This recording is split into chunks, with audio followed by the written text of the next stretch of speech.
এই সানডেটা আমার জন্য অনেক বিজি ছিল, কারণ সেদিন ছিল আমার ডান্সের এক্সাম।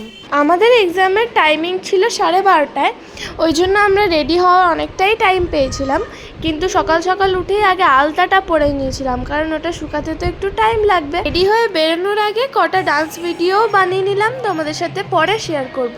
আর আমাকে কি এতজনের মধ্যে চিনতে পারছো? ওই দেখো, একদম ফার্স্ট লাইনে ম্যাম আমাকে এত সামনে দাঁড় করিয়ে দিয়েছে, আর সামনেই বসেছিল জাজেসরা, ওই জন্য একটু মনে ভয় তো ছিলই। কিন্তু যাই হোক, এক্সামটা আমার খুবই ভালো হয়েছে।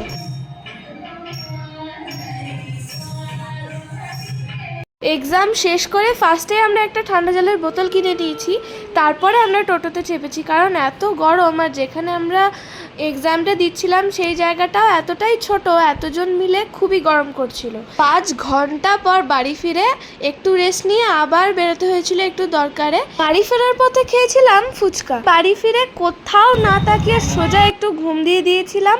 তারপরে মা কিছুক্ষণ পর ডাকলো যে ডিনার হয়ে গেছে। তো ডিনারে ছিল লুচি, আলুর দম, মিষ্টি, ব্যাস এটা খেয়ে আবার ঘুমিয়ে গেছি।